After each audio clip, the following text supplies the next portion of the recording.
E reconhecido em figura humana, ele se humilhou, tornando-se obediente até a morte, e morte de cruz.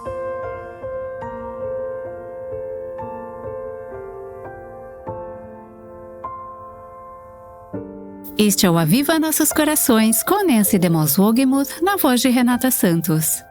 Convidamos você a desacelerar e refletir sobre os eventos marcados por esta Sexta-feira Santa. Vamos explorar várias passagens das Escrituras que juntas contam essa história tão importante. Vamos ouvir e deixar a palavra lavar nossos corações.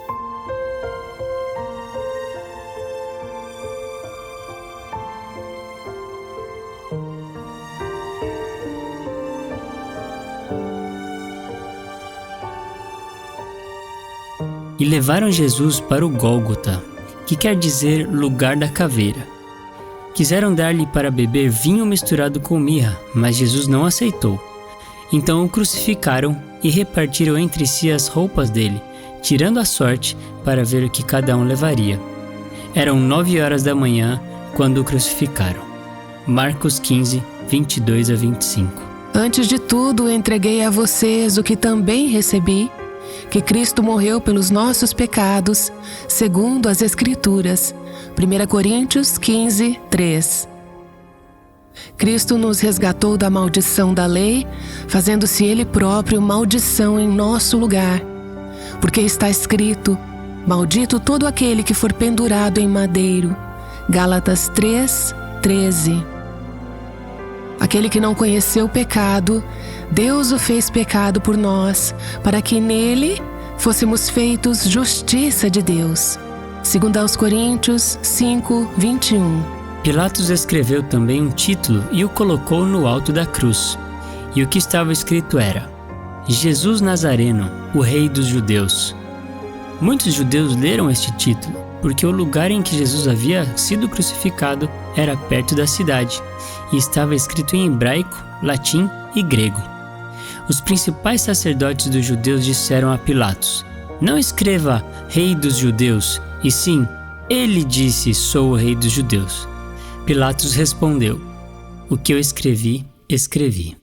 João 19, de 19 a 22. Porque Cristo, quando nós ainda éramos fracos, morreu a seu tempo pelos ímpios. Dificilmente alguém morreria por um justo, embora, por uma pessoa boa, alguém talvez tenha coragem para morrer. Mas Deus prova o seu próprio amor para conosco, pelo fato de Cristo ter morrido por nós, quando ainda éramos pecadores.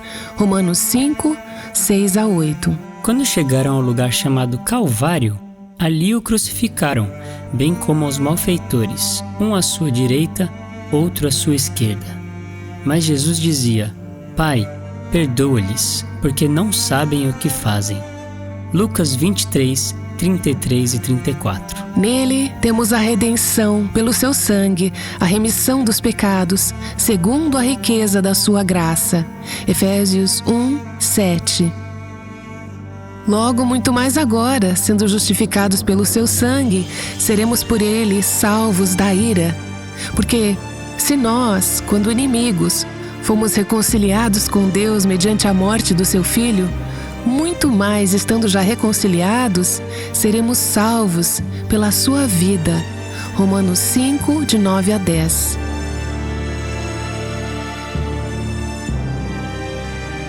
Meus filhinhos, escrevo-lhes estas coisas para que vocês não pequem. Mas, se alguém pecar, temos advogado junto ao Pai, Jesus Cristo, o justo. E Ele é a propiciação pelos nossos pecados, e não somente pelos nossos próprios, mas também pelos do mundo inteiro. 1 João 2, 1 a 2. Os soldados, pois, quando crucificaram Jesus, pegaram as roupas dele e dividiram em 4 partes, uma parte para cada soldado. E pegaram também a túnica. A túnica, porém, era sem costura, toda tecida de alto a baixo. Por isso, os soldados disseram uns aos outros: não a rasguemos, mas vamos tirar a sorte para ver quem ficará com ela.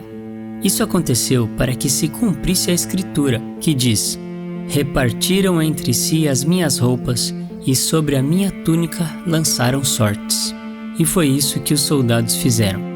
João 19, 23 e 24. Pois todos pecaram e carecem da glória de Deus, sendo justificados gratuitamente por sua graça, mediante a redenção que há em Cristo Jesus, a quem Deus apresentou como propiciação no seu sangue, mediante a fé. Deus fez isso para manifestar a sua justiça, por ter Ele, na sua tolerância, deixado impunes os pecados anteriormente cometidos, tendo em vista a manifestação da sua justiça no tempo presente, a fim de que o próprio Deus seja justo e o justificador daquele que tem fé em Jesus.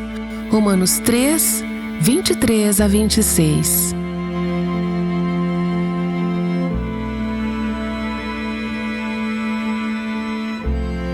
Os que iam passando blasfemavam contra ele, balançando a cabeça e dizendo: Ei, você que destrói o santuário e em 3 dias o reedifica, salve a si mesmo, se você é o Filho de Deus, e desça da cruz. De igual modo, os principais sacerdotes, com os escribas e anciãos, zombavam. Diziam: Salvou os outros, a si mesmo não pode salvar. É rei de Israel, que ele desça da cruz, e então creremos nele. Confiou em Deus, pois que Deus venha livrá-lo agora, se, de fato, lhe quer bem. Porque ele disse: Sou filho de Deus. Também os ladrões que haviam sido crucificados com ele o insultavam. Mateus 27, 39 a 44. Igualmente, os soldados zombavam dele e, aproximando-se, trouxeram-lhe vinagre, dizendo: Se você é o rei dos judeus, salve a si mesmo. Lucas 23, 36, 37. Mas eu sou verme e não um ser humano, afrontado pelos homens e desprezado pelo povo. Todos os que me veem zombam de mim, fazem caretas e balançam a cabeça, dizendo: Confiou no Senhor? Ele que o livre. Salve-o, pois nele tem prazer.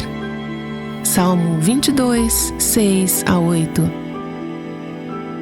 Esperei por piedade, mas foi em vão. Esperei por consoladores, mas não apareceu ninguém. Por alimento me deram fel, e na minha sede me deram a beber vinagre. Salmo 69, 20 e 21. Um dos malfeitores crucificados blasfemava contra Jesus, dizendo: Você não é o Cristo? Salve a si mesmo e a nós também.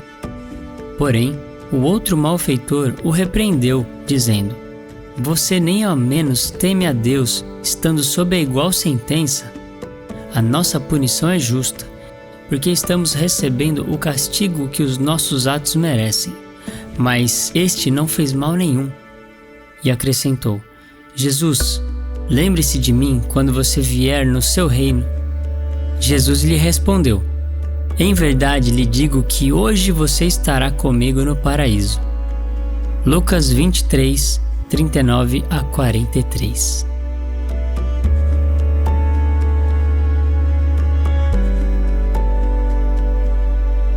Pois também Cristo padeceu uma única vez pelos pecados, o justo pelos injustos, para conduzir vocês a Deus. Morto sim na carne, mas vivificado no Espírito. 1 Pedro 3, 18.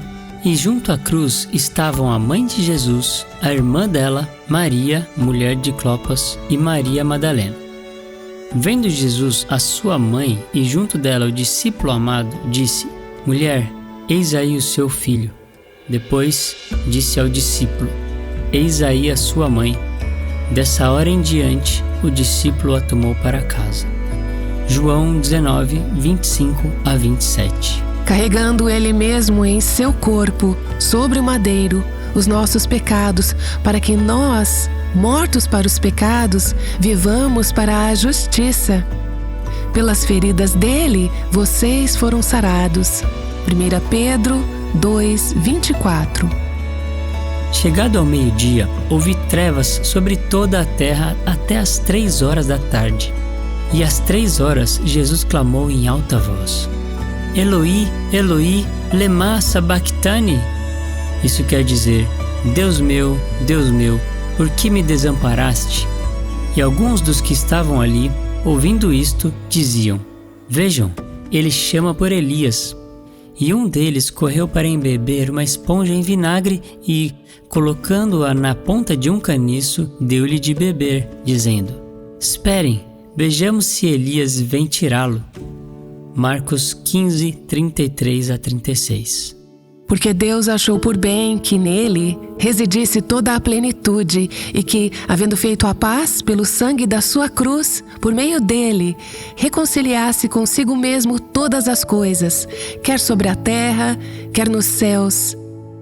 E vocês, que no passado eram estranhos e inimigos no entendimento pelas obras más que praticavam, agora, porém, ele os reconciliou no corpo da sua carne, mediante a sua morte, para apresentá-los diante dele, santos, inculpáveis e irrepreensíveis. Colossenses 1, 19 a 22. Depois, vendo Jesus que tudo já estava consumado, para que se cumprisse a Escritura, disse: Tenho sede. Estava ali um vaso cheio de vinagre. Embeberam de vinagre uma esponja e, fixando-a num caniço de isopo, aproximaram a esponja da boca de Jesus. Quando Jesus tomou o vinagre, disse: Está consumado, e inclinando a cabeça, entregou o Espírito. João 19, 28 a 30.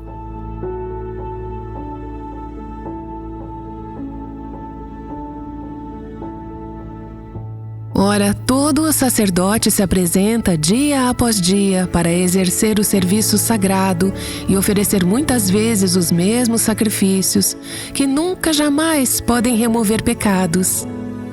Jesus, porém, tendo oferecido para sempre um único sacrifício pelos pecados, assentou-se à direita de Deus, aguardando, daí em diante, até que os seus inimigos sejam postos por estrado dos seus pés.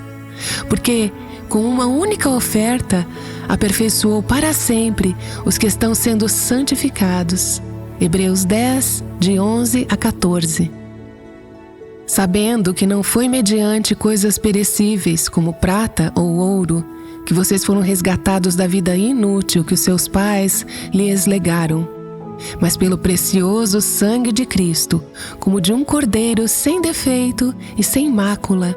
1 Pedro 1, 18 a 19. Então Jesus clamou em alta voz: Pai, nas tuas mãos entrego o meu espírito. E dito isso, expirou. Lucas 23, 46. Visto, pois, que os filhos têm participação comum de carne e sangue, também Jesus, igualmente, participou dessas coisas, para que por sua morte destruísse aquele que tem o poder da morte, a saber, o diabo, e livrasse todos os que, pelo pavor da morte, estavam sujeitos à escravidão por toda a vida. Hebreus 2, 14 a 15. Nisto se manifestou o amor de Deus em nós, em haver Deus enviado o seu Filho unigênito ao mundo, para vivermos por meio dele.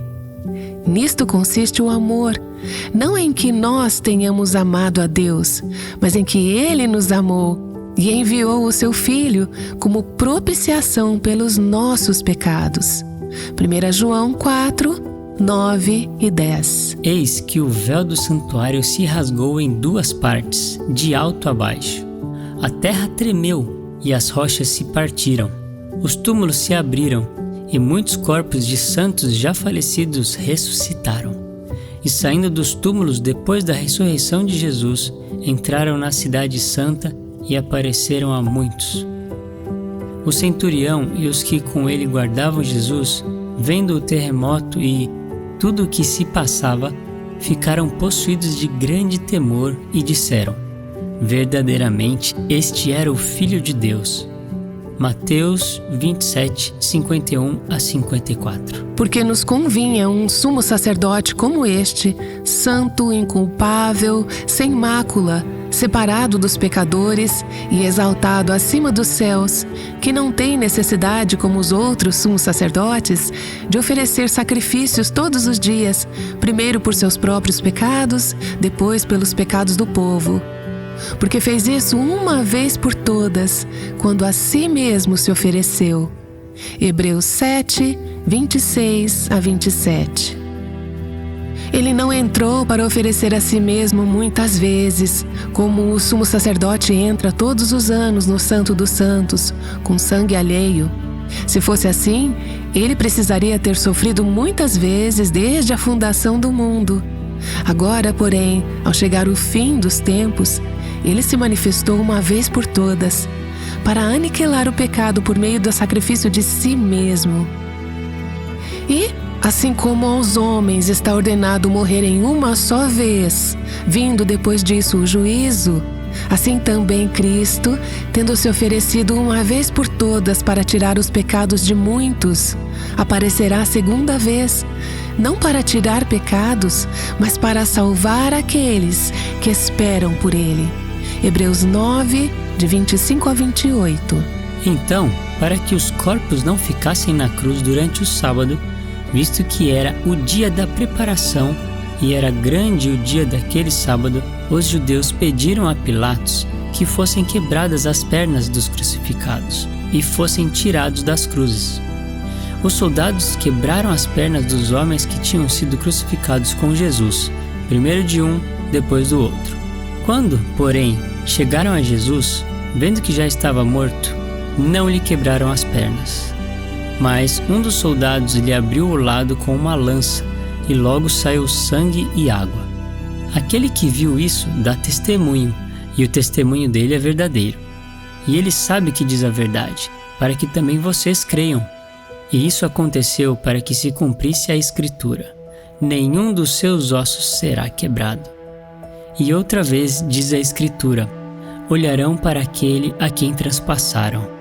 João 19, 31 a 37. Era desprezado e o mais rejeitado entre os homens, homem de dores e que sabe o que é padecer. E como um de quem os homens escondem o rosto, era desprezado, e dele não fizemos caso. Certamente ele tomou sobre si as nossas enfermidades, e as nossas dores levou sobre si. E nós o considerávamos como aflito, ferido de Deus e oprimido. Mas ele foi traspassado por causa das nossas transgressões e esmagado por causa das nossas iniquidades. O castigo que nos traz a paz estava sobre ele, e pelas suas feridas fomos sarados. Todos nós andávamos desgarrados como ovelhas, cada um se desviava pelo seu próprio caminho, mas o Senhor fez cair sobre ele a iniquidade de todos nós. Ele foi oprimido e humilhado, mas não abriu a boca. Como cordeiro foi levado ao matadouro e, como ovelha muda, diante dos seus tosqueadores, ele não abriu a boca. Pela opressão e pelo juízo, ele foi levado, e de sua linhagem, quem se preocupou com ela? Todavia ao Senhor agradou esmagá-lo, fazendo-o sofrer. Quando ele der a sua alma como oferta pelo pecado, verá a sua posteridade e prolongará os seus dias. E a vontade do Senhor prosperará nas suas mãos. Ele verá o fruto do trabalho de sua alma e ficará satisfeito. O meu servo, o justo, com o seu conhecimento justificará a muitos, porque as iniquidades deles levará sobre si. Por isso eu lhe darei a sua parte com os grandes, e com os poderosos ele repartirá o despojo, pois derramou a sua alma na morte e foi contado com os transgressores. Contudo levou sobre si o pecado de muitos e pelos transgressores intercedeu. Isaías 53, de 3 a 12. Porque Deus amou o mundo de tal maneira que deu o seu Filho unigênito, para que todo o que nele crê não pereça, mas tenha a vida eterna. Porque Deus enviou seu Filho ao mundo não para que condenasse o mundo, mas para que o mundo fosse salvo por ele. Quem nele crê não é condenado, mas o que não crê já está condenado, porque não crê no nome do unigênito Filho de Deus. João 3, 16 a 18. Quem crê no Filho tem a vida eterna. Quem se mantém rebelde contra o Filho não verá a vida, mas sobre ele permanece a ira de Deus. João 3, 36. Ele não cometeu pecado, nem foi encontrado engano em sua boca, pois ele, quando insultado, não revidava com insultos, quando maltratado, não fazia ameaças, mas se entregava àquele que julga retamente. 1 Pedro 2, 22 a 23. Vemos, porém, aquele que por um pouco foi feito menor do que os anjos, Jesus, que, por causa do sofrimento da morte, foi coroado de glória e de honra, para que, pela graça de Deus, provasse a morte por todos. Porque convinha que Deus, por causa de quem e por meio de quem todas as coisas existem, conduzindo muitos filhos à glória, aperfeiçoasse, por meio de sofrimentos, o autor da salvação deles. Hebreus 2, de 9 a 10. Vi e ouvi uma voz de muitos anjos ao redor do trono, dos seres viventes e dos anciãos, cujo número era de milhões e milhares de milhares, proclamando com voz forte: Digno é o Cordeiro que foi morto, de receber o poder, a riqueza, a sabedoria, a força, a honra, a glória e o louvor. Então ouvi que toda a criatura que há no céu e sobre a terra, debaixo da terra e sobre o mar, e tudo que neles há, estava dizendo: Àquele que está sentado no trono e ao Cordeiro, sejam o louvor, a honra, a glória e o domínio para todo sempre. E os 4 seres viventes respondiam: Amém. Também os anciãos se prostraram e adoraram. Apocalipse 5, 11 a 14. Digno é o Cordeiro que foi morto, santo, santo ele é. Um novo cântico ao que se assenta sobre o trono do céu. Santo, santo, santo, Deus Todo-Poderoso, que era e é e há de vir. Com a criação eu canto louvores ao Rei dos Reis. És tudo para mim e eu te adorarei. Está vestido de arco-íris, som de trovão, luzes, relâmpagos. Louvores, honra e glória, força e poder para sempre ao único Rei, eternamente. Santo, santo, santo Deus Todo-Poderoso, que era e é e há de vir. Com a criação eu canto louvores ao Rei dos Reis. És tudo para mim e eu te adorarei. Deixe que a palavra de Deus sature seus corações nesta Sexta-feira Santa. Louvado seja o nosso Senhor Jesus, e que podemos celebrar um dos eventos mais significativos do cristianismo, a vitória de Jesus sobre a morte, resultando em nossa vida eterna. Aleluia! Você pode encontrar as referências de todas as escrituras que acabamos de ouvir visitando o site avivanossoscorações.com. Acesse a série Incomparável com Cristo Agora e para Sempre, depois clique em Ler Transcrição Completa. O episódio de hoje se chama Quando eu Contemplo Refletindo na Cruz. Espero que você tenha um fim de semana significativo, lembrando da morte, sepultamento e ressurreição do nosso Senhor. Aguardamos você na segunda-feira para a continuação da série Incomparável aqui no Aviva Nossos Corações. O Aviva Nossos Corações é um ministério em língua portuguesa do Revive Our Hearts com Nancy DeMoss Wogemuth, chamando as mulheres à liberdade, à plenitude e à abundância em Cristo.